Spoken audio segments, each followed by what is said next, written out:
Welcome to a new video on the Photography Minimalist. Initially, I was intending also to do my introduction outdoors, but regretfully, my boya dead cat was not able to cope with the wind conditions. So we're starting this video off indoors, after which I'll take you outdoors to take some photos. This is a new video in my No Expectation series. And this time around, we're going to be using an affordable viewfinder camera made in Germany back in the 50s.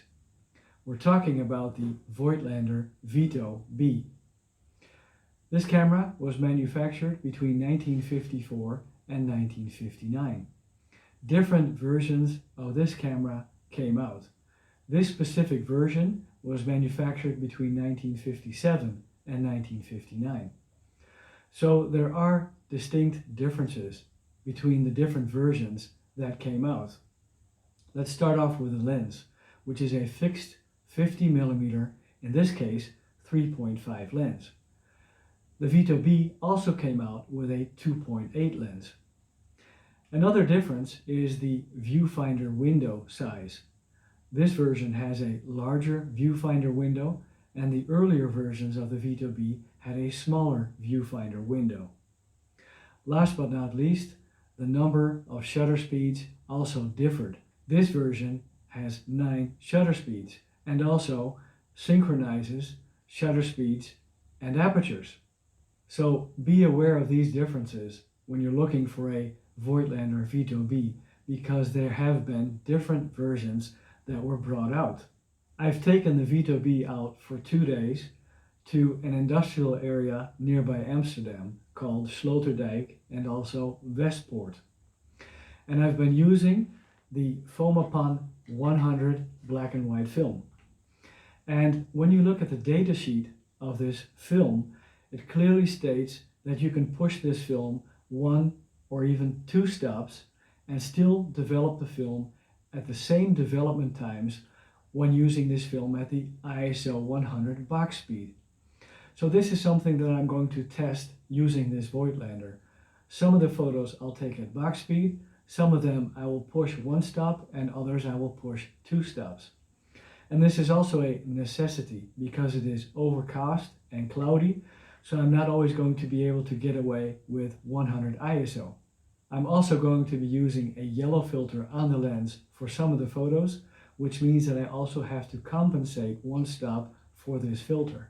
As there's no light meter in the Voigtlander Vito B, I'm going to be using my Gossen B6 II for incident light metering. I did some location scouting last weekend using my Canon EOS 30 and a roll of Fomapan 200. So let me show you those results first, after which we'll immediately start taking photos with the Voigtlander Vito B, after which I'll come back to you and give you my opinion and conclusion with regards to using this camera and also the Fomapan 100. Let's get started.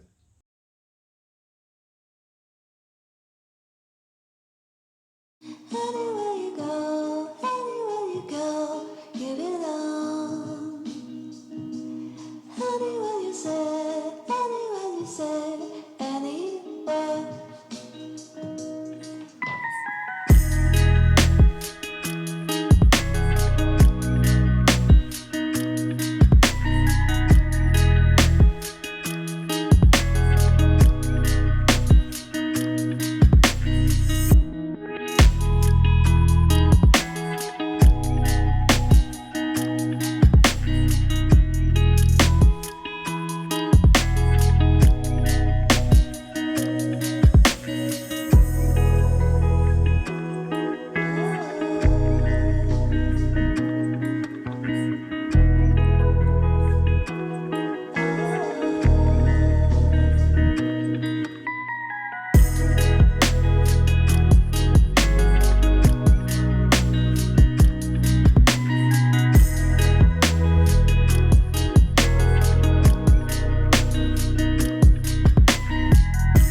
Good morning. Well, you've just seen the photos that I took 2 weeks ago with the Canon EOS 30 when I was scouting this location.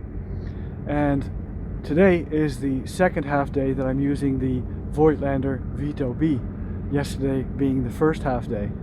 Weather conditions are totally different.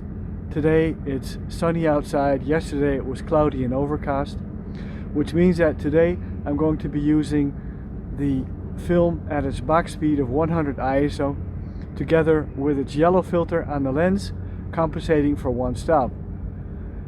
Now, I've been in this location before, as I mentioned, and we're going to start off with the photos I took yesterday at the small hidden village of Ruigoord, where I've been before. I have noted down all the shutter speeds and apertures as a reference. So let's start taking some photos, starting with yesterday, after which I'll come back to you and give you my honest opinion on this camera and the Fomapan 100.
Let me first say that I am not disappointed with the results that I was able to achieve with this 1950s Voigtlander Vito B viewfinder camera, in combination with a roll of Fomapan 100. And to be honest with you, I personally think that these images are the best that I've taken until now with a roll of Fomapan film. Let's have a look at the camera first. The Voigtlander Vito B is not a sexy camera. It is a very straightforward and simple viewfinder camera. It has absolutely no ergonomics and it weighs in at 635 grams. But even so, it has an excellent build quality and a very good and very sharp lens. As I mentioned earlier in this video, a number of versions were brought out between 1954 and 1959, and the prices you would pay for a Voigtlander Vito B would range today between probably $15 or $20 all the way up to $150. The more expensive versions had the 2.8 50mm lens instead of this 3.5 50mm lens. And in addition, there is a rare Vito B which you can buy, which has an extra shutter speed of 1/500th of a second. So for that extra shutter speed and a 2.8 lens, you're going to pay a premium. But after I've used this camera now for a few days, I would advise to buy the 3.5 50mm version and the 9-speed which it offers with regards to shutter speeds, because it delivers excellent sharp images. And these cameras here in the Netherlands will set you back between 20 and 30 euros. So that's something like $25 to $35. A very affordable camera. So what do I like about the Voigtlander Vito B? Well, again, the build quality. That's number one. The second is the excellent lens. It's sharp and it has enough contrast. Third is the 9 speeds available with regards to shutter speeds plus the B mode, and also the fact that you can synchronize shutter speeds and apertures. What I also like about the Vito B is the design on how to open the back of the camera. It has a small lever at the bottom which you turn and open a small latch that allows you to open the back of the camera. It works perfectly. I did encounter 2 issues with this camera.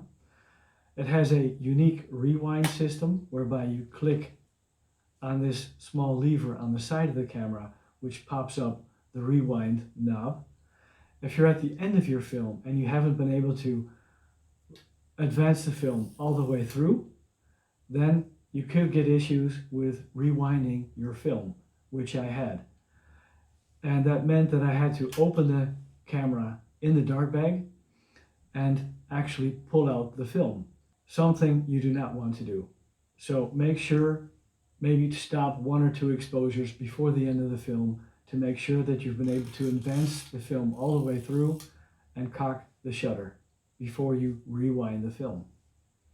A second issue I had with this camera is that the viewfinder is not completely straight. And you're only going to be aware of this after you've shot a roll of film and looked at the results.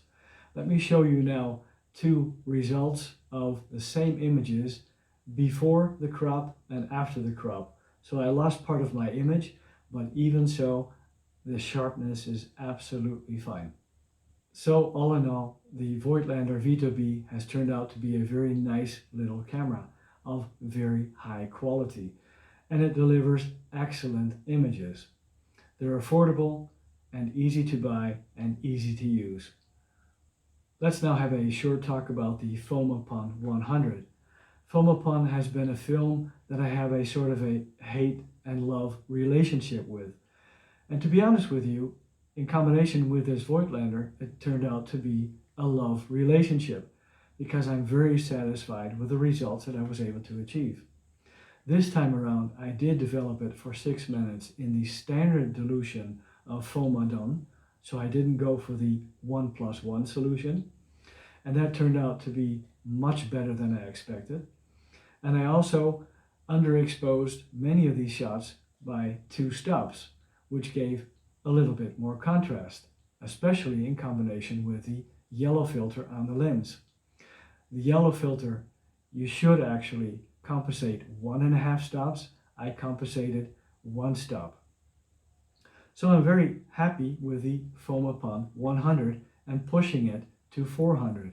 It gave me perfect results. For the next videos, I'm going to be using Ilford films, especially the HP5 Plus, both in 35mm and also in medium format. So they're on their way as we speak. As soon as they get in, I'll continue with new videos on my channel. Thank you very much for watching. If you like the video, give it a thumbs up. It would be greatly appreciated and it helps out my channel. And if you haven't subscribed yet, you're more than welcome to do so to keep up to date with all my new videos. Take care, and I look forward to seeing you next time.